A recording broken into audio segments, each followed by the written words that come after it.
Hello guys, welcome to our YouTube channel. Guys एक बार फिर से आपका अपने इस परिवार में स्वागत है। गाइस आज की वीडियो में बात करने वाले हैं यूपी ट्रिपल एससी एनएम 5272 भर्ती जो निकल के आई है। क्लास स्टार्ट हो चुका है, ऑलरेडी एक वीडियो अपलोड हो गया है। स्वास्थ्य के निर्धारक तत्व कंप्लीट हमने कर दिया है। जो आपके सिलेबस में 38 टॉपिक दे रखे हैं, topic wise theory plus MCQ करवा रहे हैं हम, ठीक है।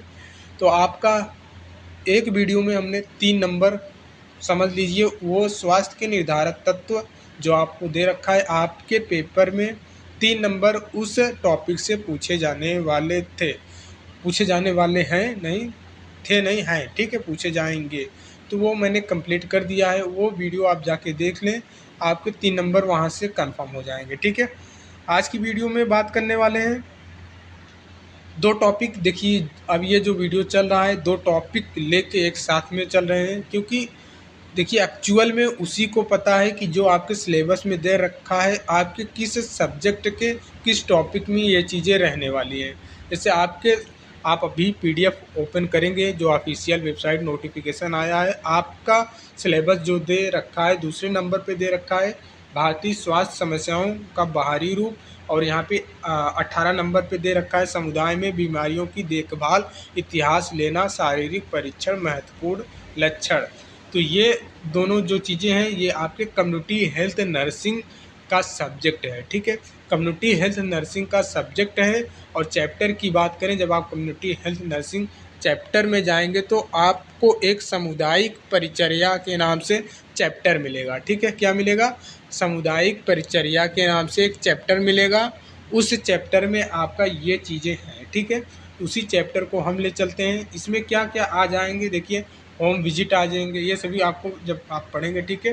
होम विजिट आ जाएंगे, बैग टेक्निक आ जाएगा, और इस सब से आपके प्रश्न बनते हैं। डायरेक्टली इन्होंने ये दे रखा है कि भारतीय स्वास्थ्य समस्याओं का बाहरी रूप एवं योजना, और यहाँ पे दे रखा है समुदाय में बाहरी बीमारियों की देखभाल, इतिहास लेना, शारीरिक परीक्षण, महत्वपूर्ण लक्षण, ठीक है।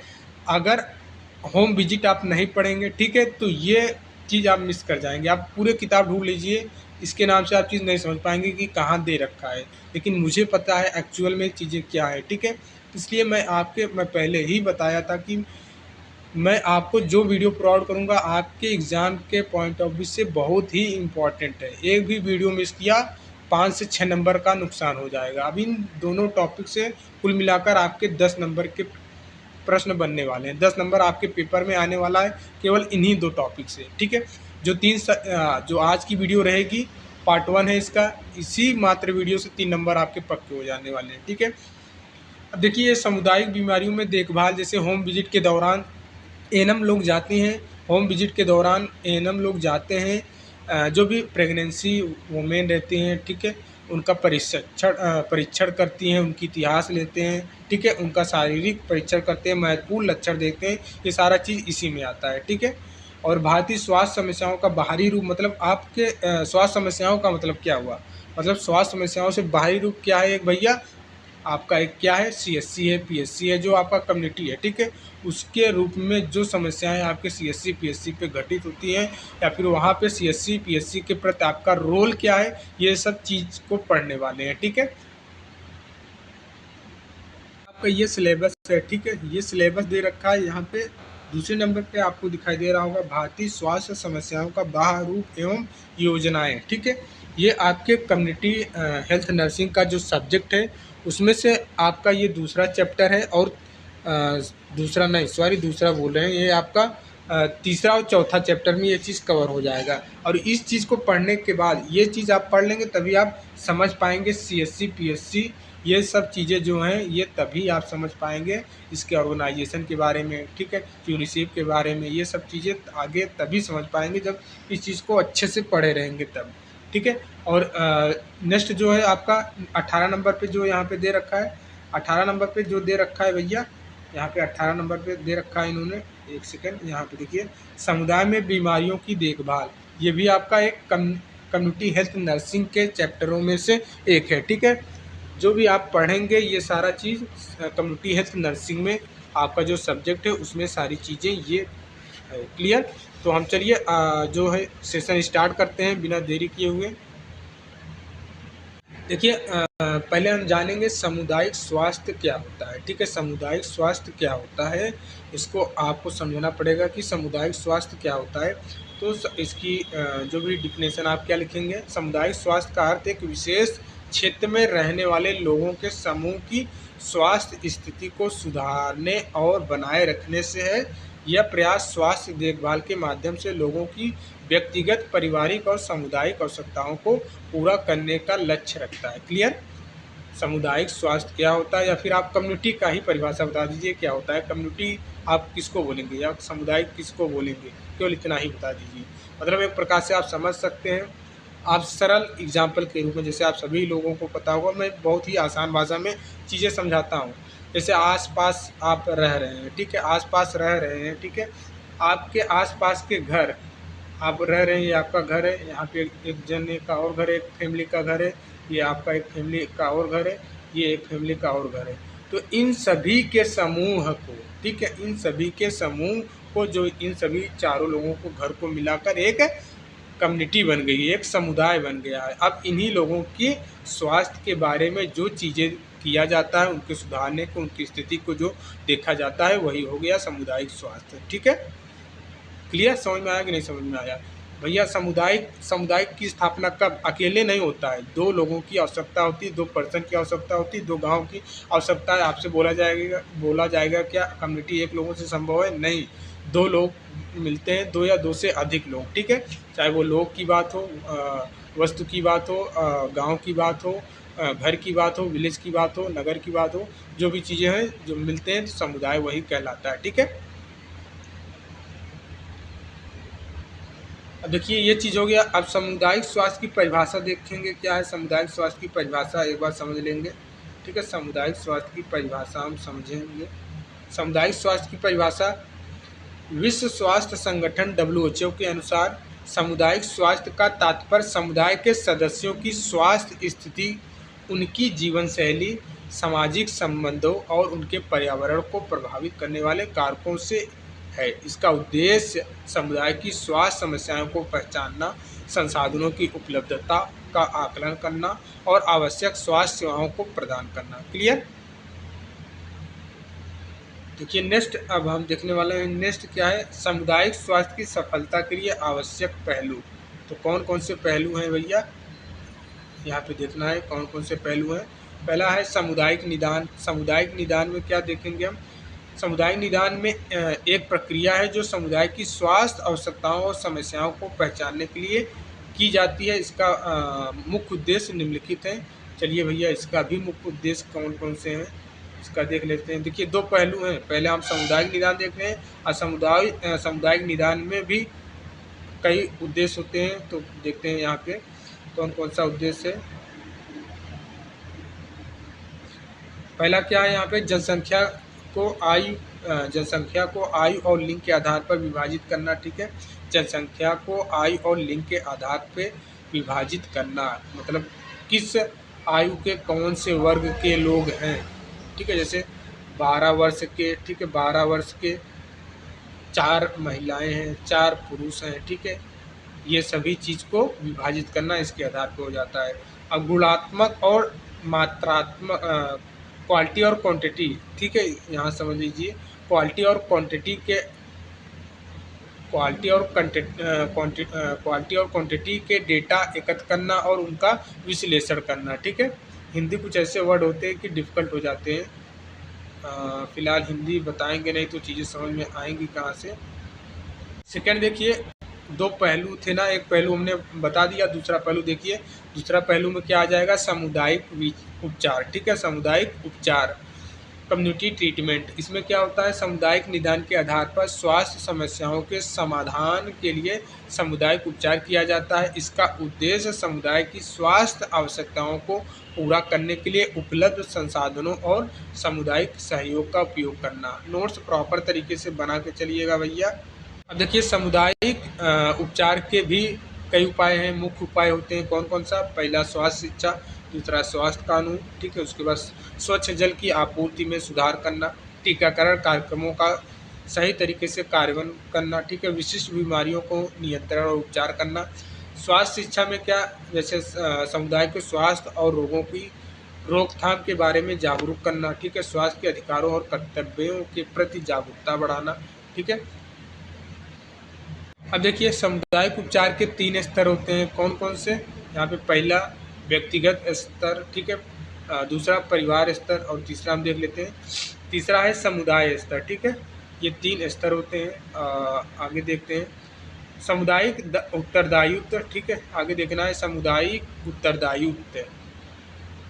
सामुदायिक उत्तरदायित्व में क्या देखना है, सामुदायिक स्वास्थ्य सेवाओं की सफलता के लिए सामुदायिक उत्तरदायित्व आवश्यक है, जिनमें शामिल है क्या, सक्रिय सामुदायिक भागीदारी, ठीक है। स्वास्थ्य कार्यक्रमों में सभी सदस्यों की भागीदारी सुनिश्चित करना, ठीक है। उसके बाद यहाँ पे स्वास्थ्य सेवाओं को अधिकतम उपयोग करना, स्वास्थ्य सेवाओं का अधिकतम उपयोग करना। इसमें से मुख्य चीज़ें क्या ध्यान देना है आपको, यहाँ पे ध्यान देना है स्वास्थ्य परियोजनाओं के लिए संसाधन, श्रम शक्ति, नैतिक समर्थन और फंड की उपलब्धता सुनिश्चित करना, रोगों की रोकथाम और उन्मूलन के प्रयासों में जन युद्ध जैसी भावना के साथ भाग लेना। क्लियर। नेक्स्ट हम देखेंगे सामुदायिक स्वास्थ्य नर्सिंग, ठीक है। सामुदायिक स्वास्थ्य नर्सिंग क्या है भैया, सामुदायिक स्वास्थ्य नर्सिंग का उद्देश्य समुदाय में जाकर बीमार और स्वस्थ व्यक्तियों का स्वास्थ्य सेवाएं प्रदान करना। यह नर्सिंग सेवा व्यक्तिगत, पारिवारिक और सामुदायिक स्तर पर स्वास्थ्य सुधार के लिए की जाती है। क्लियर। नेक्स्ट स्लाइड पे क्या है, आप देखिए हम एमसीक्यू जो थियरी पढ़े थे एमसीक्यू बना लेते हैं। आप आराम से एमसीक्यू बनाइएगा, कोई दिक्कत नहीं है। आंसर हम दे रखे हैं, लेकिन नकल आपको नहीं करना है। यहाँ पे आंसर पहले ही दिखाई दे रहा है, तो नकल नहीं करना है, खुद से बनाएं और इसको याद करने की कोशिश करें। जो स्पष्टीकरण दिया है इस चीज़ को नोट डाउन करते जाएँ, ठीक है। सामुदायिक निदान का मुख्य उद्देश्य क्या है, ऑप्शन ए दे रखा है केवल डेटा संग्रह करना। केवल वर्ड जो भी दिखाई देगा वो काट देना है, ठीक है। मैं पहले वीडियो में भी बताया था, इससे वीडियो में भी बता रहा हूँ। केवल बीमारियों का उपचार करना नहीं, समुदाय की स्वास्थ्य आवश्यकताओं की पहचान करना, ठीक है। तो हाँ भैया, समुदाय की स्वास्थ्य आवश्यकताओं की पहचान करना, चाहे वो बीमारियों से संबंधित हो, चाहे डेटा संग्रह करने से संबंधित हो, ये सभी चीज़ें आ जाएंगी। केवल फिर यहाँ पे दे दिया तो केवल वैसे ही गलत होना है। केवल स्वास्थ्य सेवाएं प्रदान करना नहीं, समुदाय की स्वास्थ्य आवश्यकताओं की पहचान करना। क्लियर, ये करेक्ट हो जाएगा। स्पष्टीकरण आप पढ़ लें, ठीक है। प्रश्न नंबर 2 यहाँ पे दिया है, सामुदायिक स्वास्थ्य में टीकाकरण कार्यक्रम किस स्तर पर लागू किया जाता है। बहुत ही आसान प्रश्न है। इसका पहला ऑप्शन दे रखा है व्यक्तिगत स्तर पर, या फिर समुदाय स्तर पर, या फिर परिवार स्तर पर, या फिर केवल अस्पतालों में। नहीं भैया, समुदाय स्तर पे ही काम करना होता है हर एक चीज़। प्रश्न नंबर 3 देखना है, निम्नलिखित में कौन सी सामुदायिक स्वास्थ्य नर्सिंग का उद्देश्य नहीं है। ऑप्शन दे रखा है समुदाय में स्वस्थ व्यक्तियों की देखभाल, केवल गंभीर बीमारियों का इलाज, केवल आ गया है तो वैसे ही कट जाएगा, स्वास्थ्य शिक्षा प्रदान करना, परिवार के स्वस्थ जीवन शैली अपनाने के लिए प्रेरित करना। अब देखिए यहाँ पे केवल कट जाएगा तो इसका उत्तर भी केवल है, तो ऐसे नहीं, आपको मैं जानबूझ के चीज़ें बताएं, तो आपको प्रश्न समझना है, ऑप्शंस भी समझना है, ठीक है। ये नहीं कि केवल बता दिए तो केवल मार के चले जाएँ। केवल गंभीर बीमारियों का इलाज करना, यहाँ प्रश्न समझिए, निम्नलिखित में कौन सा सामुदायिक स्वास्थ्य नर्सिंग का उद्देश्य नहीं है पूछा है, ठीक है, नहीं है। हमने आपको प्रश्न पढ़ा, क्या बताया कि निम्नलिखित में कौन सा सामुदायिक स्वास्थ्य नर्सिंग का उद्देश्य है, ये मैंने बताया था, लेकिन लिखा क्या है, नहीं है। तो इसी में कन्फ्यूज होते हैं, बहुत ही आसान प्रश्न फिर गलत हो जाता है। तो ध्यान से प्रश्न को पढ़ना है, ऑप्शन को ध्यान से समझना है, फिर आगे करना है। तो यहाँ पे देखिए केवल वर्ड लगा है तो गलत होना ही होना है, ठीक है। तो इसका करेक्ट आंसर बी हो जाएगा। केवल बीमारियों का इलाज ही नहीं, बल्कि सामुदायिक स्वास्थ्य नर्सिंग का उद्देश्य सिर्फ गंभीर बीमारियों का इलाज करना नहीं है, बल्कि यह एक व्यापक दृष्टिकोण है जिसमें रोगों की रोकथाम, स्वास्थ्य शिक्षा और समुदाय की समग्र स्वास्थ्य स्थितियों को सुधारने का प्रयास किया जाता है। क्लियर। प्रश्न नंबर 2 देखना है, प्रश्न नंबर 2 देखना है, सामुदायिक उपचार के तहत किस उपाय का उपयोग किया जाता है, किस उपचार के तहत किस उपाय का उपयोग किया जाता है। प्रश्न दे रखा है केवल औषधि उपचार, ठीक है, केवल शिक्षा कानून, केवल आपातकालीन सेवाएं, केवल अस्पताल में भर्ती। तो भैया इसका करेक्ट आंसर क्या हो जाएगा? स्वास्थ्य, शिक्षा और कानून। ऑप्शन नंबर बी करेक्ट हो जाएगा। स्पष्टीकरण में देखना है, सामुदायिक उपचार के अंतर्गत स्वास्थ्य, शिक्षा, स्वास्थ्य कानून और अन्य निवारक उपायों का उपयोग किया जाता है ताकि बीमारियों की रोकथाम की जा सके। प्रश्न नंबर सेकंड देखना है, नेक्स्ट देखना है, सामुदायिक उत्तरदायित्व में शामिल नहीं है। निम्नलिखित में से सामुदायिक उत्तरदायित्व में शामिल नहीं है। ऑप्शन दे रखा है ए सक्रिय समुदाय भागीदारी, अभी हमने थियरी में बताया था, ये तो है। दूसरा दे रखा है स्वास्थ्य सेवाओं को अधिकतम उपयोग, ये भी है। केवल वर्ड आ गया, केवल स्वास्थ्य कर्मियों की जिम्मेदारी समझा, नहीं भैया ये गलत हो जाएगा, केवल नहीं। जन युद्ध की भावना से भाग लेना, ये भी है, ऊपर हमने आपको बताया था, ठीक है। तो यहाँ पे स्पष्टीकरण में क्या है, सामुदायिक उत्तरदायित्व का मतलब है कि स्वास्थ्य सेवाओं का उपयोग और स्वास्थ्य सुधार में सभी की भागीदारी आवश्यक है, न कि इसे केवल स्वास्थ्य कर्मियों की जिम्मेदारी माना जाए। क्लियर? सभी, चाहे जो भी है, ऑपरेटर है, जो भी हैं वहाँ पे कार्य कर रहे हैं, ठीक है, समुदाय में सबकी जिम्मेदारी होती है। क्लियर? ऑपरेटर से लेकर डिस्ट्रीब्यूटर, दवा भी पहुंचाते हैं ना आपके सेंटर पे, हर एक जगह पे, सबकी जिम्मेदारी बन जाती है। देखिए प्रश्न नेक्स्ट हम अब जो अगला कवर करने वाले हैं, थियरी देखने वाले हैं, फिर उसके बाद एमसीक्यू। तो महिला स्वास्थ्य कार्यकर्ता एनम के कार्य सामुदायिक व्यवहार, ठीक है, इनका कार्य क्या है, समुदाय के प्रति या समुदाय के प्रति इनका व्यवहार क्या है, ये सब चीज़ आपको समझना पड़ेगा। प्रश्न बनते हैं, आपके एग्जाम में आया है भैया। महिला स्वास्थ्य कार्यकर्ता एनम का मुख्य उद्देश्य समुदाय में स्वास्थ्य सेवाओं को बढ़ावा देना, ठीक है, क्या करना भैया, समुदाय में स्वास्थ्य सेवाओं को बढ़ावा देना, लोगों की स्वास्थ्य आवश्यकताओं को पूरा करना और स्वास्थ्य समस्याओं को पहचान कर उनका समाधान करना। एनम को उच्च व्यावसायिक मानकों का पालन करने और समुदाय में प्रभावी स्वास्थ्य सेवाएं प्रदान करने के लिए उचित आचरण बनाए रखना आवश्यक है। क्लियर? अब देखिए, महिला स्वास्थ्य कार्यकर्ता, ठीक है, महिला स्वास्थ्य कार्यकर्ता एनम के कार्य क्या है, किसके प्रति भैया, समुदाय के प्रति। ध्यान देना है, ये जो कार्य है किसके प्रति, समुदाय के प्रति, ठीक है।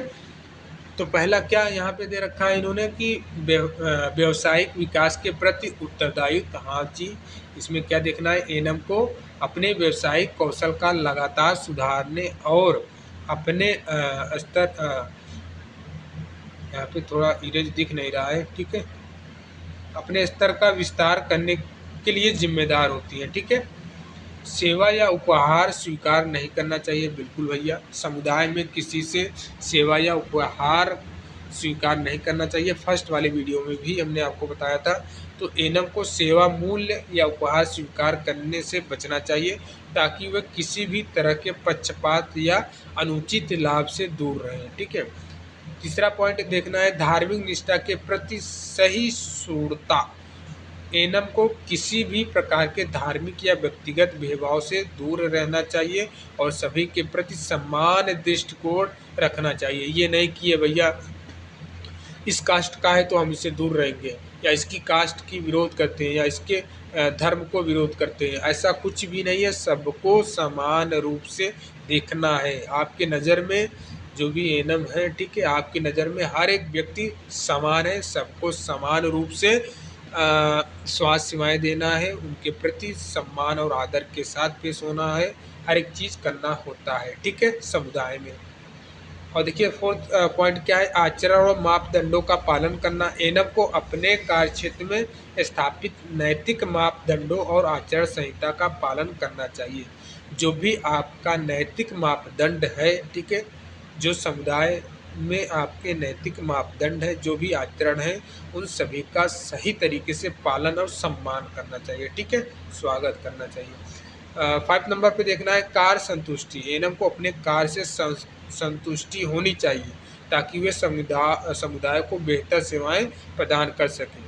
अभी क्या है, बहुत लोग जो संविदा पे काम कर रहे हैं वो कहाँ संतुष्ट है, वो तो बिल्कुल संतुष्ट है ही नहीं। बोलते हैं सर इतने दूर हम आए हैं घर से 10,000 की नौकरी करने में, हम न परेशान हो जाते हैं टीकाकरण करने में, ये करने में, वो करने में, ड्यूटी लगा देते हैं यहाँ पे मीटिंग में। हम संतुष्ट ही कहाँ हैं? जब संतुष्ट नहीं है तो कहाँ से स्वास्थ्य सेवा बढ़िया दे पाएंगे? तो नहीं भैया, आपको अपने कार्य से संतुष्ट होना चाहिए। जो मैं बहुत दिनों से चिल्ला रहा हूँ, बोल रहा हूँ, जो भी चीज़ मिला है इसी में खुश रहिए। बस इतना सोचिए कि ना से कुछ तो है बेहतर। ये चीज़ मैंने आपको बताया था, ठीक है। और मोटिवेट होकर काम को किया करिए, ठीक है। नेक्स्ट देखिए, सामुदायिक स्वास्थ्य अभ्यास से संबंधित आचरण और व्यवहार। देखिए नेक्स्ट क्या है, सामुदायिक स्वास्थ्य अभ्यास से संबंधित आचरण और व्यवहार। तो इसमें पहले पॉइंट में क्या है, दूसरों का सम्मान करें। बिल्कुल भैया, दूसरों का सम्मान करें। समुदाय में सम्मान पाने के लिए दूसरों का सम्मान करना महत्वपूर्ण है। आप रिस्पेक्ट देंगे तो रिस्पेक्ट आपको मिलेगा। जिस प्रकार न्यूटन का क्रिया प्रतिक्रिया नियम होता है ना, उसी प्रकार रिस्पेक्ट लेना है तो रिस्पेक्ट पाना है तो रिस्पेक्ट पहले देना सीखिए, ठीक है। एक दूसरे को आदर और सहयोग से संबंधों को मिठास लाता है, ठीक है। सामुदायिक सुख दुख में सहभागिता, समुदाय के साथ दुख और सुख के क्षणों में साथ निभाना एनएम की जिम्मेदारी है। सोच लीजिए, समुदाय की आवश्यकताओं का क्यों भैया, क्योंकि अभी जैसे किसी सेंटर पे 2 एनएम है, ठीक है। 2 एनएम है, किसी के घर या फिर उनका हेल्थ ही समस्या हो गया, हेल्थ इशू हो गया, तो उनको मजबूरन ड्यूटी पे ना जाना पड़े, उनको छुट्टी लेना पड़े और बहुत ज़रूरी है टीकाकरण करना।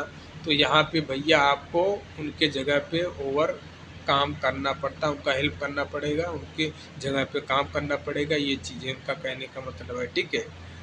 इसलिए बोल रखा है इन्होंने, सामुदायिक दुख सुख में सहभागिता, समुदाय की आवश्यकताओं को आकलन, ठीक है। एनएम को समुदाय की जनसंख्या संरचना, आवास स्थितियां, स्वच्छता, जल आपूर्ति, पोषण स्तर, व्यवसाय या आर्थिक आधार और स्वास्थ्य सेवाओं का वितरण जैसी बातों का आकलन करना चाहिए। क्लियर। नेक्स्ट हम देखने वाले हैं सामुदायिक स्वास्थ्य व्यवहार और सांस्कृतिक अभ्यास, ठीक है। क्या है भैया, सामुदायिक स्वास्थ्य व्यवहार और सांस्कृतिक अभ्यास। इसमें देखना है समुदाय में स्वास्थ्य से संबंधित धारणाओं और सांस्कृतिक अभ्यास की समझ रखना स्वास्थ्य सेवाओं को प्रभावी बनाने के लिए महत्वपूर्ण है। एनएम को यह जानना चाहिए कि कौन सी परंपरा और घरेलू उपाय प्रचलित हैं और उनका स्वास्थ्य पर क्या प्रभाव पड़ता है। हाँ, घरेलू उपाय तो पता ही होना चाहिए ना, कि जैसे कि सर्दी जुकाम हो गया है, अदरक की चाय पी लें, काढ़ा बना के पी लें तो राहत मिल जाती है। गरम गरम चाय पी लें, ठीक है, काली वाली चाय। तो ये सभी घरेलू उपाय हैं। तो क्या भैया इसके लाभदायक परंपराएं क्या हैं, जैसे नीम, तुलसी और यूकेलिप्टस की पत्तियां का उपयोग खांसी, जुकाम और चेचक में खून को साफ करने के लिए किया जाता है। था नीम भी ब्लड को साफ रखता है, ठीक है। और देखिए हानिकारक परंपराएं क्या है। हानिकारक परंपराएं ऐसी परंपराओं को समझकर लोगों को उनके प्रभाव के बारे में जागरूक करना और उन्हें सही दिशा में मार्गदर्शन देना एनएम का काम है। क्या होता है कि कभी कभी हमने देखा है, अभी और भी जगह पे यही चीज़ें होता है कि लोग मदार एक आप जानते होंगे शायद, ठीक है। मदार फंगल रहता है उनके बॉडी में, कहीं फंगल रहता है तो वो मदार लगाते हैं, बोलते हैं इससे लगाने से सही हो जाएगा। अरे भैया, ये मदार इतना खतरनाक होता है, आँख में चला गया तो आँख भी अंधा कर सकता है। तो ये एनएम उनको बताना, एनएम जो है इनको लोगों को बताया करिए, आपका यही काम है, ठीक है। जो आप घरेलू नुस्खा अपना रहे हैं, ये नुकसान भी कर सकता है, कौन सा फ़ायदा कर सकता है, कौन हानिकारक है, ये सब चीज़ें बताने की जिम्मेदारी एनएम की रहती है समुदाय के लोगों को। क्लियर। अब देखिए प्रश्न कर लेते हैं, कुछ प्रश्न भी हैं। अब यहाँ पे आ गए प्रश्न। पहला प्रश्न क्या है, एनएम का कौन सा कर्तव्य व्यावसायिक आचरण के अंतर्गत नहीं आता है। तो भैया आंसर दिखाई ही दे रहा है, आप इसमें बताने की जरूरत है नहीं। पक्षपात रहित सेवा देना, ठीक है। नहीं, यहाँ पे देखना प्रश्न क्या पूछा, नहीं आता है, ठीक है। नहीं आता है, नहीं आता है, कंफ्यूज मत होना, ठीक है। पक्षपात रहित सेवा देना, ये तो आता है। सेवा मूल्य स्वीकार करना, सेवा मूल्य स्वीकार करना थ्योरी में हमने क्या बताया था, किसी भी प्रकार का उपहार गिफ्ट नहीं लेना है। खुश होकर कोई भी दे रहा हो कि लीजिए बहन जी, लीजिए आपके लिए हम स्पेशल लाए हैं, गिफ्ट ले लीजिए, तो नहीं, आपको नहीं लेना है, बोल देना इट्स ओके, ये मेरा काम है करने का, मैंने किया, ठीक है, इसके लिए हमको कोई गिफ्ट की ज़रूरत नहीं है, ऐसे बोल देना है, ठीक है। धार्मिक निष्ठाओं के प्रति सहिष्णु रहना, ठीक है। समुदाय के प्रति जिम्मेदारी रखना, तो इनमें से कौन सा नहीं है? ऑप्शन नंबर बी, सेवा मूल्य स्वीकार नहीं करना है। यहाँ पे स्पष्टीकरण दिया है, एनम को सेवा या उपहार स्वीकार करने की अनुमति नहीं है क्योंकि यह नैतिक आचरण के विरुद्ध है। इसका उद्देश्य किसी भी पक्षपात या अनुसूचित लाभ से बचना है, ठीक है। देखिए प्रश्न नंबर सेकंड देखना है, इसी में प्रश्न नंबर सेकंड क्या है भैया? सामुदायिक व्यवहार में एनम का कौन सा आचरण सही है? इसमें भैया सामुदायिक व्यवहार में एनम का कौन सा आचरण सही है? पहला ऑप्शन दे रखा है समुदाय के सभी सदस्यों से दूरी बनाए रखना, ठीक है। कौन सा आचरण सही है? समुदाय के सभी सदस्यों से दूरी बनाएंगे? नहीं भैया, दूरी कौन बोला है? थियरी में आपने देखा है ना, सहभागिता, सुख दुख में साथ देना, समुदाय के सुख दुख में सहभागिता ना करना नहीं, ये तो है यार। कौन सा आचरण सही पूछा है, ठीक है। समुदाय के सुख दुख में सहभागिता न करना बिल्कुल गलत हो जाएगा, ये भी गलत हो जाएगा। सी वाला क्या है? समुदाय की आवश्यकताओं को आकलन करना, जी हाँ, जो भी समुदाय की आवश्यकता है उसका आकलन करना, ये करेक्ट हो जाएगा। डी वाला केवल आ गया, केवल आ गया तो इसे ही काट देना है। देखिए जुकाम हमको भी हो गया है, अदरक का चाय पीना पड़ेगा। देखिए प्रश्न नंबर थर्ड क्या है? समुदाय की किस आवश्यकताओं का आकलन एनम के कार्य का हिस्सा नहीं है? ऑप्शन ए स्वच्छता और जल आपूर्ति, ये तो है ना, यहाँ पे पूछा है नहीं है। तो धार्मिक पूजा स्थल की व्यवस्था, धार्मिक पूजा स्थल की व्यवस्था नहीं करना है, ठीक है। पोषणीय स्थिति ये भी है, स्वास्थ्य सेवाओं का वितरण ये भी है, ठीक है। इसका करेक्ट आंसर बी वाला हो जाएगा। देखिए स्पष्टीकरण आप अच्छे से देख लिया करिए, ठीक है।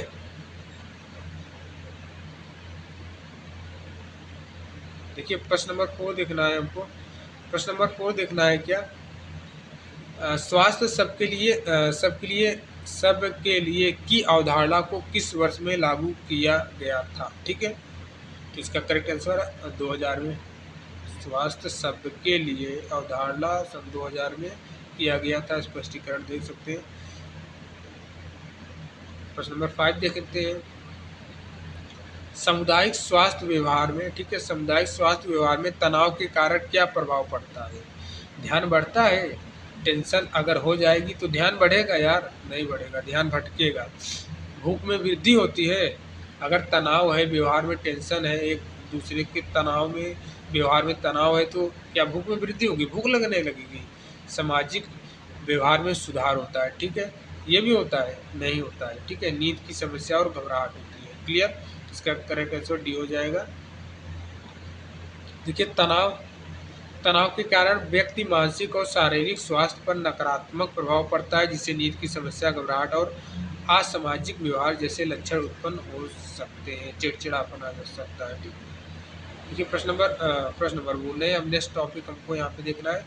सामुदायिक स्वास्थ्य को प्रभावित करने वाले कारक का सही आकलन और समझना स्वास्थ्य सेवाओं को बेहतर बनाने में सहायक होता है। ये कारक समुदाय के स्वास्थ्य व्यवहार, विश्वास और सांस्कृतिक रीतियों पर आधारित होते हैं। निम्नलिखित प्रमुख कारक हैं जो समुदाय स्वास्थ्य को प्रभावित करते हैं। जैसे पहला नंबर पे दे रखा है पोषण, ठीक है। पोषण का स्तर, खाने पीने की आदतें सीधे तौर पर स्वास्थ्य को प्रभावित करती हैं। कुछ धार्मिक या सांस्कृतिक मान्यताओं के कारण लोग कुछ विशेष खाद्य पदार्थों का सेवन नहीं करते हैं। जैसे कुछ लोग प्याज नहीं खाते हैं, हम बताइए भैया, बोलते हैं प्याज मांसाहारी है। लहसुन नहीं खाते हैं, बोलते हैं ये मांसाहारी है। जिससे खाद्य पदार्थ नहीं खाते हैं, क्लियर, जिससे हमारे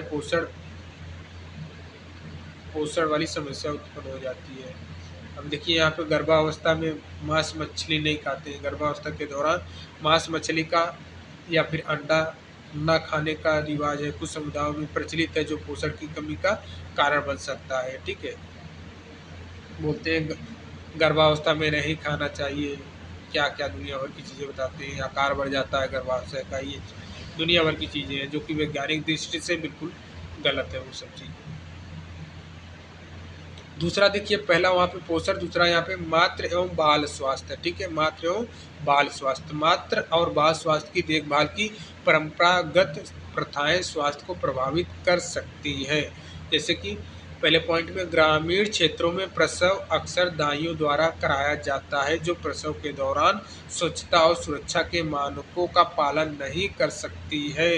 दाइयों का मतलब समझ सकते हैं आप, दाइयों मतलब एक प्रकार से आशा ही जैसे होती है। ठीक है। सेकंड पॉइंट में यहाँ पे इसी में दिया है, कुछ समुदायों में प्रसव के 3 दिनों तक माँ का दूध ना पिलाने का रिवाज है, जो नवजात शिशु के लिए हानिकारक हो सकता है। अब बताइए, 3 दिनों तक दूध ही नहीं पिलाना है तो फिर बच्चा पिएगा क्या यार। यही तो सब चीज़ें। अब तो दुनिया भर की पाउडर भी मार्केट में उपलब्ध हो गए हैं, लैक्टोजन, सेरिलैक, क्या क्या नेस्टोजन, ये सभी पाउडर पिलाते हैं बच्चे को। नाभि पर गाय के गोबर का उपयोग एक खराब प्रथा है, जो संक्रमण का कारण बन सकता है। बताइए, ये भी ऐसी ऐसी प्रथाएं हैं। अब देखिए, 2 हो गए ना, तीसरा देखते हैं, व्यक्तिगत सफाई, पर्सनल हाइजीन। इसमें क्या देखना है, स्वच्छता का पालन व्यक्ति और सामुदायिक स्वास्थ्य को प्रभावित करता है। जैसे क्या, नहाने के बाद, यहाँ पे देखिए, नहाने के बाद पूजा करने और नहाने से पहले तेल से मालिश करने की आदतें स्वच्छता बनाए रखने में मदद कर सकती हैं। अब बताइए, नहाने के बाद पूजा करने और नहाने से पहले तेल से मालिश करने। अरे भैया, नहाने से पहले आप तेल के मालिश कर लोगे, जो भी बैक्टीरिया है, जो भी धूल कण है, वो आपके बॉडी में और चिपक जाएंगे कि वो रहेंगे। ठीक है। नहाने से पहले अगर आप तेल मालिश, आप कहीं से आ रहे हो, ठीक है, बाजार से आ रहे हो घूमकर के, खूब आंधी आ रही थी, खूब आपके पूरे शरीर पे धूल पड़ गई है, पूरे शरीर पे धूल पड़ गई है, और आप नहाने जा रहे हो, तो नहाने से पहले क्या करोगे, तेल को मालिश कर लोगे कि पहिए तेल लगा लेते हैं, उसके बाद हम नहाते हैं। अरे तेल लगाओगे तो और वो आपका चिपचिपा हो जाएगा, धूल करा, उसमें आपके बाल, देखिए जो शरीर में बाल रहते हैं उसमें छिद्र होते हैं, छिद्र के बाल के छिद्र के माध्यम से ही पूरे बैक्टीरिया, पूरे धूल कण आपके बॉडी में पहुंच जाएंगे, इन्फेक्शन हो जाएगा। तो नहाने से पहले ये रीति रिवाज जो है भैया, वो गलत ही है। ठीक है। गर्मियों में लोग नहाने से पहले तेल लगाते हैं ताकि पानी का ठंडापन कम हो जाए। ठीक है। हालांकि रोज नहाने का प्रचलन व्यक्तिगत स्वच्छता के लिए आवश्यक होता है, ये तो सही है भैया, रोज पूजा करते हैं, नहाना भी चाहिए, तो ये चीज़ें सही है। अब देखिए, चौथे में वातावरण देखना है हमको।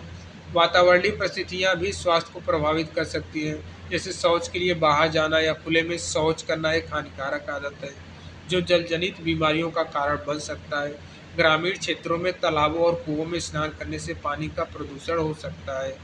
ठीक है, जिससे स्वास्थ्य समस्याएं उत्पन्न हो सकती है। अब देखिए, नेक्स्ट जो है स्लाइड पे क्या है, स्वास्थ्य, व्यवहार, विश्वास और सांस्कृतिक रीतियाँ। ठीक है, जो कल्चरल है, health, behaviour, belief and culture practices. यहाँ क्या देखना है, स्वास्थ्य, व्यवहार और सांस्कृतिक प्रथाओं का पालन करते समय स्वास्थ्य कार्यकर्ताओं को कुछ नैतिक सिद्धांतों को ध्यान में रखना चाहिए। क्या क्या सिद्धांत हैं, प्रश्न बनता है भैया। नैतिक आचरण के सिद्धांत में क्या क्या देखना है, पहले यहाँ पे पहले पॉइंट में दे रखा है, नैतिक आचरण के सिद्धांत। नर्सों को अपनी सेवाएं जाति, रंग, आयु या लिंग से परे प्रदान करनी चाहिए। ठीक है, सबको समान सेवा वितरण प्रदान करना चाहिए। ठीक है, गोपनीयता बनाए रखना चाहिए, जो भी समुदाय में आपके पेशेंट आ रहे हैं उसकी प्राइवेसी को ध्यान में रखना चाहिए। ठीक है, नर्सों को व्यक्तिगत जानकारी गोपनीय रखनी चाहिए और इसे किसी भी अन्य व्यक्ति को प्रकट नहीं करना चाहिए। क्लियर। दूसरे पॉइंट में तीसरा पॉइंट देखना है, कार्य के प्रति जागरूकता। तीसरा पॉइंट क्या है, कार्य के प्रति जागरूकता। नर्सों को हमेशा अपने कार्य के प्रति सजग और स्वास्थ्य टीम के अन्य सदस्यों के साथ सहयोग करना चाहिए। क्लियर। तो ये स्वास्थ्य और ये आचरण है। ठीक है, स्वास्थ्य, व्यवहार, विश्वास और सांस्कृतिक रीतियाँ। अब चौथे में देखिए यहाँ पे, स्वच्छता और सादगी। स्वच्छता और सादगी, स्वच्छ और सादगी पूर्ण रूप से उपस्थिति बनाए रखना आवश्यक है। सकारात्मक दृष्टिकोण, हमेशा खुश और विनयशील बने रहना चाहिए ताकि रोगियों को मनोबल बढ़ाने में मदद मिल सके। आप खुद परेशान रहेंगे तो रोगी कैसे, क्योंकि ये सब चीज़ें क्यों बताया जा रहा है? क्योंकि वो लोग जान रहे हैं कि जो फीमेल होती हैं, ठीक है, लेडीज़ होती है, पहले अपनी समस्या बताने लगती हैं। अगर इनसे बोलोगे कि हमारे पास ये समस्या है, हमारी कुछ मदद कर दो, तो बोलेंगे अरे हम खुद ही परेशान हैं, हमारा सर इतने दिन से दर्द हो रहा है, ये चीज़ नहीं हो रहा है, वो चीज़ नहीं हो रहा है, हमारे घर में इस चीज़ की कमी है, अपना ही सुनाने लगती हैं। तो वही चीज़ यहाँ पे बताया जा रहा है भैया, आपको हमेशा खुश और विनयशील बने रहना चाहिए, ताकि रोगियों का मनोबल बढ़े, ठीक है, वो मोटिवेट हो पाए आपसे। ये नहीं कि आप आपके समुदाय में, ठीक है, या फिर आप होम विजिट करने जा रही हैं, ठीक है, पेशेंट का, या फिर तो आप वहाँ पे जाने के बाद उनकी समस्या देखें तो आप ये बोलने लगें कि अरे ये समस्या आपको हुआ है, ये समस्या तो हमें भी हो रहा है, बहुत दिनों से हो रहा है, हम भी परेशान हैं। ये नहीं बताना है, उनको बताना है कोई दिक्कत नहीं, ऐसे हो जाता है दिक्कतें, बिल्कुल आपको मोटिवेट रहना है, कुछ दिन में आप सही हो जाएंगे, ठीक है। सकारात्मक दृष्टिकोण, हमेशा पॉजिटिव सोचना चाहिए, ठीक है। इन कारकों द्वारा प्रथाओं को समझना सामुदायिक स्वास्थ्य सेवाओं की गुणवत्ता को बढ़ाने में मदद करता है और समुदाय की स्वास्थ्य आवश्यकताओं को पूरी तरह से पूरा करने में सहायक होता है। अब देखिए प्रश्न हम कर लेते हैं, जो हमने थियरी पढ़ा है इसी के आधार पे। देखिए प्रश्न यहाँ पे देखना है, निम्नलिखित में कौन सा मातृ एवं बाल स्वास्थ्य को प्रभावित करने वाली खराब प्रथा है? थियरी अच्छे से पढ़ा है आपने, तो इसका करेक्ट आंसर आपको दिखाई तो दे रहा है, ठीक है, लेकिन फिर भी हमको समझना पड़ेगा ऑप्शन और प्रश्न को अच्छे से। प्रसव के तुरंत बाद बच्चे को माँ का दूध पिलाना, ये तो सही है यार, ये खराब प्रथा थोड़ी ना है। 3 दिन बाद जो दूध पिलाते हैं वो चीज़ प्रथा है, वो खराब प्रथा है, ठीक है। बी वाले में क्या है, ग्रामीण क्षेत्रों में प्रसव दाइयों द्वारा कराया जाना, ठीक है, हाँ भैया ये हमने पढ़ा है, ये खराब प्रथा है, ठीक है। नवजात शिशु के नाभि पर एंटीसेप्टिक का उपयोग करना, ये भी सही है, लोग गोबर लगा देते हैं, नहीं, गोबर इन्फेक्टेड करता है, एंटीसेप्टिक चीज़ें को लगाना होता है। तो इसका करेक्ट आंसर खराब प्रथा पूछा है ना, तो इसका correct answer option number B हो जाएगा। स्पष्टीकरण आप देख सकते हैं, स्पष्टीकरण ग्रामीण क्षेत्रों में कई बार प्रसव अनट्रेंड, ठीक है, अनट्रेंड दाइयों द्वारा कराया जाता है, जो स्वच्छता और आवश्यक चिकित्सक सुरक्षा मानकों का पालन नहीं कर सकती हैं। इसके परिणाम स्वरूप जच्चा बच्चा दोनों स्वास्थ्य पर ठीक है, नकारात्मक प्रभाव पड़ सकता है। इसलिए प्रशिक्षित चिकित्सक सहायता के बिना प्रसव कराना एक खराब प्रथा मानी जाती है। देखिए प्रश्न नंबर नेक्स्ट देखिए, पोषण से संबंधित निम्नलिखित में कौन सा कथन सही नहीं है? फिर नहीं आ गया। ये आपके जो 92-12 का पेपर हुआ था उसमें ऐसे प्रश्न कई बने थे, नहीं है, इसलिए उसी के आधार पर हमने बना दिया है, ताकि आप प्रश्न को अच्छे से पढ़ें, बार बार पढ़ें, तभी नहीं तो गलत कर देंगे। नहीं है, ठीक है।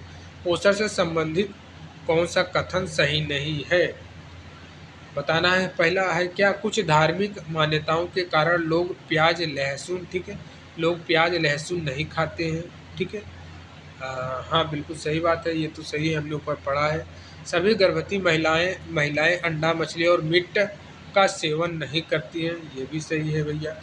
पौष्टिक आहार का सेवन स्वास्थ्य के लिए आवश्यक नहीं है, पौष्टिक आहार का सेवन स्वास्थ्य के लिए आवश्यक नहीं है, ये तो गलत बोल रहा है ना, है यार, जितना पौष्टिक आहार का सेवन करेंगे उतना ही हमारे स्वास्थ्य के लिए लाभदायक है, ठीक है। पोषण की कमी स्वास्थ्य समस्याओं का कारण बन सकती है, जी बिल्कुल ये भी सही है।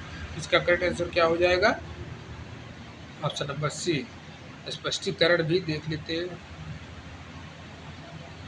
देखिए प्रश्न नंबर नेक्स्ट देखना है, क्या प्रश्न नंबर नेक्स्ट यहाँ पे है, स्वास्थ्य व्यवहार और सांस्कृतिक प्रथाओं के संदर्भ में निम्नलिखित में कौन सा नैतिक सिद्धांत नर्सों के आचरण से संबंधित नहीं है?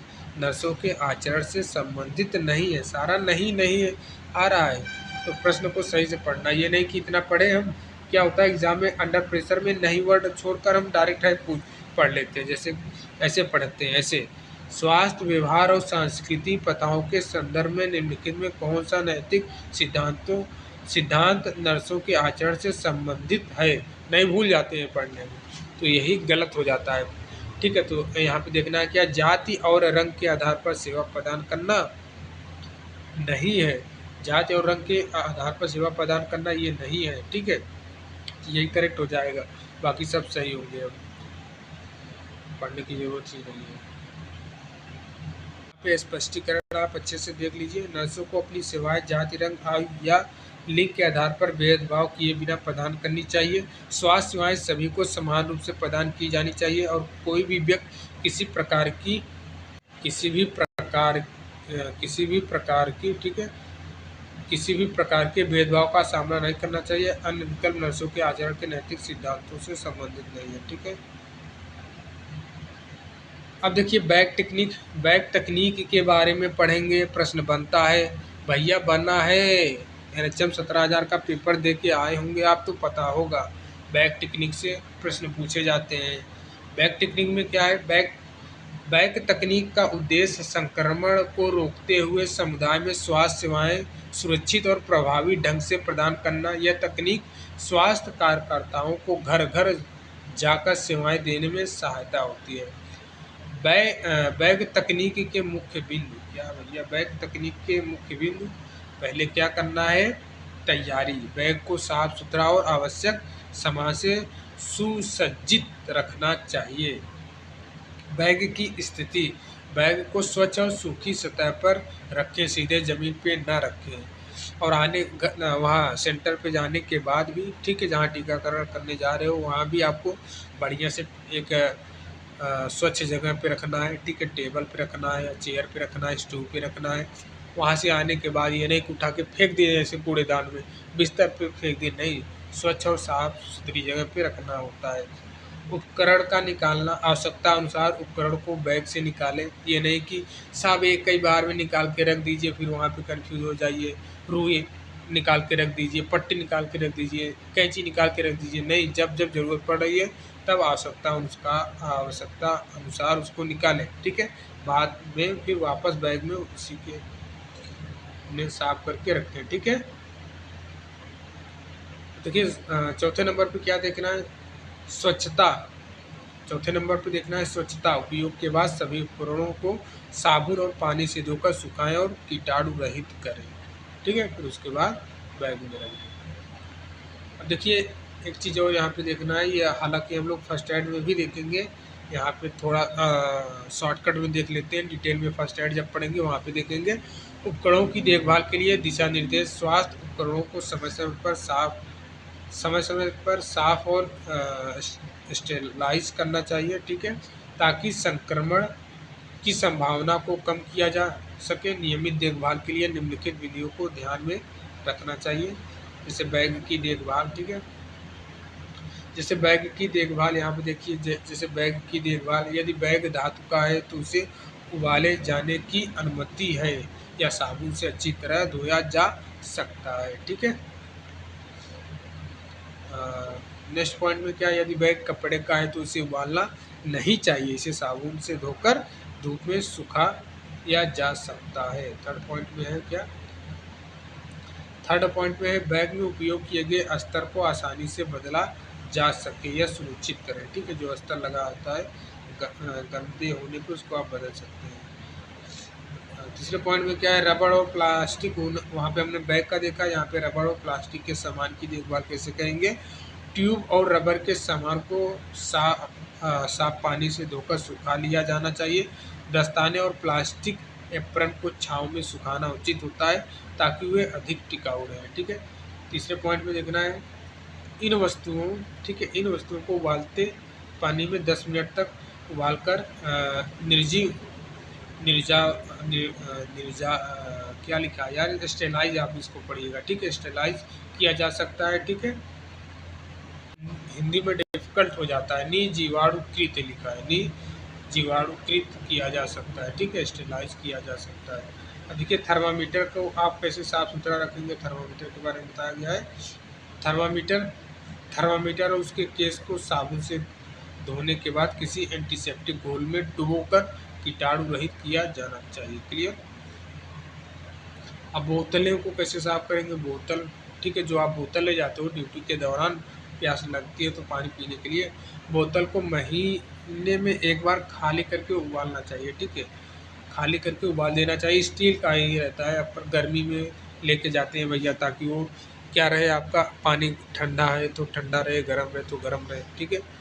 लेबल को स्पष्ट रूप से चिपकाने चाहिए ताकि इनकी सामग्री और मात्रा का विवरण स्पष्ट है। जो दवाइयों का लेबल रहता है, बोतल आप दवाइयों का यूज़ करते हैं उनकी बात हो रही है, लेबल। अब देखिए स्टील और इनेमल, ठीक है। स्टील और इनेमल के उपकरण, ठीक है। स्टील और इनेमल के उपकरण, इन्हें 20 मिनट तक उबालकर साफ तौलिया से पोंछ लेना चाहिए। आपात स्थिति में इन्हें इन्हें आग की लौ से निर्जीवाणु किया जाता है, स्टेलाइज किया जाता है, ठीक है। अब देखिए इसी से संबंधित हम प्रश्न कर लेते हैं जो थियरी करें हैं। निम्नलिखित में कौन सा उपकरण को सही तरीके से स्टेलाइज करने की विधि नहीं है? ऑप्शन है उबलते पानी से 20 मिनट में, ये तो है। आग की लौ से स्टेलाइज, ये भी है। उपकरण को धोकर तुरंत उपयोग करना, नहीं भैया, तुरंत नहीं करना होता है। एंटीसेप्टिक घोल में डुबोना, हाँ, थर्मामीटर घोल, ठीक है। तो इसका correct answer option number C हो जाएगा, ठीक है। स्पष्टीकरण भी देख सकते हैं। स्पष्टीकरण क्या है? केवल धोकर उपकरण का उपयोग करना उसे स्टेलाइज करने के लिए पर्याप्त नहीं है। स्टेलाइजेशन के लिए उबालना, आग की लौ या फिर एंटीसेप्टिक घोल का उपयोग करना आवश्यक होता है। प्रश्न नंबर सेकंड देखना है क्या, बैग की देखभाल के दौरान कौन सी विधि सही नहीं है? कौन सी विधि सही नहीं है? धातु के बैग को उबाल कर साफ करना चाहिए, ठीक है, ये तो है। कपड़े के बैग को उबाल कर सुखाना चाहिए, ठीक है, ये भी है। साबुन से धोकर, ठीक है। कपड़े के बैग को उबाल कर सुखाना चाहिए, नहीं, ये तो गलत है। साबुन से धोकर सुखा देना चाहिए। बैग को धूप में सुखाना चाहिए, ये भी है। बैग का स्तर बदलना चाहिए, ये भी है। इसका करेक्ट आंसर भी हो जाएगा, ठीक है। स्पष्टीकरण भी देख लीजिए, यहाँ पे स्पष्टीकरण है। प्रश्न नंबर थर्ड देखना है। प्रश्न नंबर थर्ड देखना है, रबड़ के सामान को स्टेलाइज करने के लिए निम्नलिखित में कौन सी विधि उपयुक्त है? उन्हें छांव में सुखाना चाहिए, नहीं, या धूप में सुखाया जाता है। उबलते पानी में 10 मिनट तक उबालना चाहिए, साबुन से धोना चाहिए, हवा में टांगना चाहिए। इसका करेक्ट आंसर क्या हो जाएगा? इसका correct answer option number B, ठीक है। उबलते पानी में 10 मिनट तक उबालना चाहिए। स्पष्टीकरण आप देख सकते हैं, ठीक है। प्रश्न नंबर 4 देखना है, स्वास्थ्य सेवाओं में उपकरणों की देखभाल, ठीक है। स्वास्थ्य सेवाओं में उपकरणों की देखभाल का मुख्य उद्देश्य क्या है? उपकरणों की संख्या को कम करना, उपकरणों को समय समय पर फेंकना, अरे यार, नहीं, नहीं, ठीक है। इसका correct answer option number C, संक्रमण को रोकना और उपकरणों की लंबी आयु बनाए रखना। स्वास्थ्य टीम के सदस्यों को संख्या कम करना, ये भी नहीं है। स्पष्टीकरण भी आप देख सकते हैं यहाँ पे।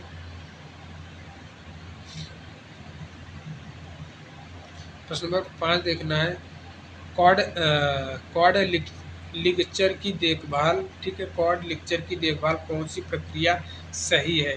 बोतल को गर्म पानी में डुबाना, तंत्र को केवल धोकर रखना, 20 मिनट तक उबालना, फिर स्टेलाइज चिमटी से उठाना, तंत्र को खुले में छोड़ना। इसका correct answer option number C हो जाएगा, 20 मिनट तक पानी में उबालना, ठीक है। यहाँ पे स्पष्टीकरण भी दिया गया है, आप देख सकते हैं, स्पष्टीकरण पढ़ सकते हैं। देखिए गृह मुलाकात में स्वास्थ्य कार्यकर्ता एएनएम की भूमिका क्या होती है? होम विजिट करने जाते हैं तो उसमें भूमिका क्या रहता है? होम विजिट के बारे में आ गया भैया। बैग टेक्निक हमने पढ़ लिया। महिला स्वास्थ्य कार्यकर्ता, यहाँ से भी प्रश्न बना है आपके पेपर में। यूपी SSSC एएनएम में भी बना है, ठीक है। यूपी SSSC एएनएम में भी बना है, यूपी एनएचएम में भी बना है, बिहार एएनएम में भी बना है, और क्या बोलते हैं आपका राजस्थान एएनएम में भी बना है। हर एक पेपर में बनता है ये प्रश्न यहाँ से, ठीक है। महिला स्वास्थ्य कार्यकर्ता एएनएम गृह मुलाकात होम विजिट के दौरान परिवार के स्वास्थ्य की देखभाल, रोगी की स्थिति का मूल्यांकन, आवश्यक स्वास्थ्य सेवाएं प्रदान करती है। यह प्रक्रिया समुदाय में स्वास्थ्य सेवाओं की पहुंच बढ़ाने और स्वस्थ जीवन शैली को बढ़ावा देने में मदद करती है। क्लियर? देखिए गृह मुलाकात के दौरान एएनएम की भूमिका, होम विजिट के दौरान एएनएम की क्या भूमिका होनी चाहिए? पहला, परिवार का रिकॉर्ड, ठीक है, परिवार का संपूर्ण स्वास्थ्य इतिहास और उपचार का रिकॉर्ड रखना, ताकि आवश्यकता अनुसार इलाज और देखभाल की जा सके। दूसरा क्या है, उपचार और देखभाल, जरूरतमंद व्यक्तियों को आवश्यक चिकित्सा देखभाल और उपचार प्रदान करना। थर्ड नंबर पे देखना है, थर्ड नंबर पे क्या है, थर्ड नंबर पे है स्वास्थ्य शिक्षा। परिवार के सदस्यों को स्वास्थ्य सुधार, व्यक्तिगत स्वच्छता, पोषण और रोगों की रोकथाम के बारे में शिक्षित करना, नर्सिंग प्रक्रियाओं को प्रदर्शित कर उन्हें समझाना। फोर्थ नंबर पे क्या है, गंभीर स्थिति देखभाल। ठीक है, गंभीर स्थिति देखभाल, यदि किसी सदस्य की हालत गंभीर हो तो प्राथमिक नर्सिंग देखभाल प्रदान करना और उचित उपाय सुझाना। ये सभी क्या है, गृह होम विजिट के दौरान भूमिका है। ठीक है, पांचवा पे देखिए, चार वहाँ पे हमने पढ़ लिया। यहाँ पे पांचवे पे क्या है, पर्यवेक्षण, नर्सिंग प्रक्रियाओं और उपचार का पर्यवेक्षण करना, ताकि किसी भी त्रुटि या समस्या को समय पर ठीक किया जा सके। छठे पॉइंट पे, रोगी की देखभाल में सहभागिता, गंभीर बीमारियों जैसे हृदय रोग, मलेरिया, कैंसर, मधुमेह रोगी और परिवार के सदस्यों को सम्मिलित कर उनकी देखभाल सुनिश्चित करना। रोगियों को अस्पताल ले जाना। ठीक है, यदि आवश्यक हो तो रोगी को अस्पताल या क्लिनिक पहुंचाएं और व्यवस्था करना और वापसी के लिए योजना बनाना। ठीक है, कि कैसे उनको हम घर पे फिर वापस लाए। स्वास्थ्य में आत्मनिर्भरता, परिवार को स्वास्थ्य देखभाल में आत्मनिर्भर बनने के लिए प्रोत्साहित करना, ताकि वो स्वयं अपने स्वास्थ्य की देखभाल कर सकें। ठीक है, ये सभी भूमिका होती है होम विजिट के दौरान। ठीक है, अब देखिए होम विजिट के सिद्धांत और नियम भी है, इसको भी ध्यान देना है। हाथ धोना, संक्रमण से बचाव के लिए प्रक्रिया के बाद हाथ धोना। होम विजिट आप जा रहे हैं, जो भी प्रोसेस है उसको करने के बाद आपको हाथ को धोना है। थर्मामीटर को विसंक्रमित करना है, हर उपयोग के बाद थर्मामीटर को विसंक्रमित करना होता है। ड्रेसिंग और मल का निस्तारण, जो भी ड्रेसिंग आप अगर की है तो उसको सही तरीके से निस्तारण करना होगा। बिस्तर की सुरक्षा, वस्त्र और पेड़ों के पत्तों आदि का उपयोग करना। ठीक है, अब देखिए कुछ प्रश्न कर लेते हैं इसी से संबंधित। एनम के गृह मुलाकात के दौरान निम्नलिखित में कौन सा कार्य सबसे प्राथमिक होता है? तो भैया परिवार का स्वास्थ्य रिकॉर्ड रखना ये पहला कार्य होता है। ठीक है, मरीजों को अस्पताल पहुंचाना नहीं, पहुंचते ही आप मरीज को लेकर चले जाएंगे नहीं यार, दवाइयों का वितरण ही करना शुरू कर देंगे पहुंचते ही नहीं, पहले तो आप रिकॉर्ड बनाएंगे। ठीक है, अस्पताल में मरीज की देखभाल, ये सब ऑप्शन नहीं है। ठीक है, देखिए कुछ इसका स्पष्टीकरण आपको देखना है। परिवार का स्वास्थ्य रिकॉर्ड बनाना सबसे प्राथमिक कार्य है, क्योंकि यह एएनएम की मरीज की स्वास्थ्य स्थिति का मूल्यांकन करने और आगे की देखभाल योजना बनाने में मदद करता है। ठीक है, प्रश्न नंबर सेकंड देखना है, किस स्थिति में एएनएम को रोगी को अस्पताल ले जाने की आवश्यकता होती है? जब भैया वो गंभीर स्वास्थ्य समस्या या जीवन धमकी देने वाली स्थिति में हो, तभी स्वास्थ्य ले जाना चाहिए तत्काल रूप से। स्पष्टीकरण यहाँ पे देख सकते हो। स्पष्टीकरण, एएनएम को केवल गंभीर स्वास्थ्य स्थिति या जीवन धमकी देने वाली सिचुएशन में ही मरीज को अस्पताल में ले जाने की आवश्यकता होती है। प्रश्न नंबर थर्ड देखना है, होम विजिट के दौरान एएनएम को प्राथमिक रूप से किसका पालन करना चाहिए? बताइए।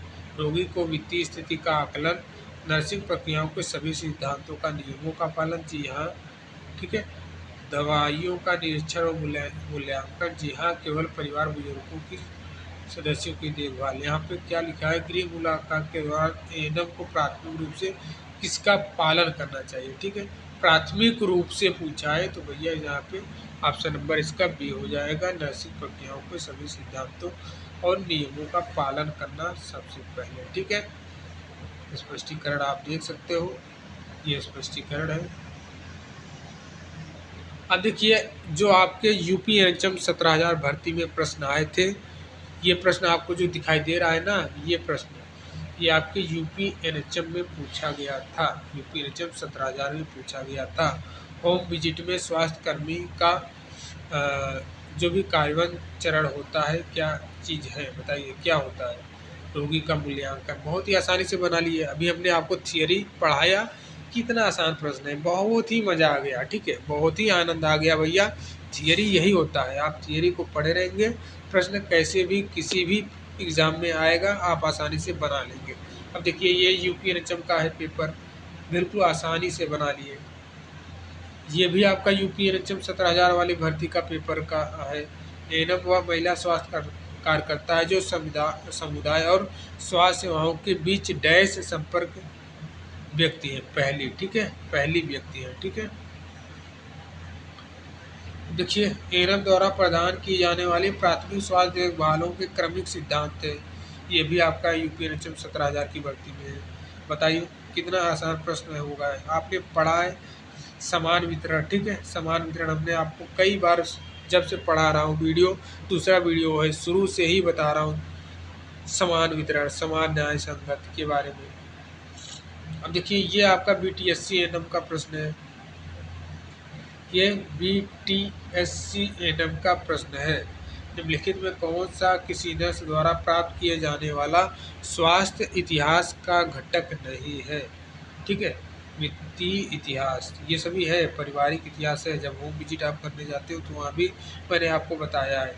फैमिली हिस्ट्री, बीमारी का इतिहास, जैविक जानकारी, ये सभी चीज़ें हैं। लेकिन वित्तीय इतिहास नहीं है कि भैया कितना कमाते हो, कितना आपके घर में पैसा है, ये चीज़ इतिहास नहीं लेना है, पूरा हिस्ट्री नहीं लेना है।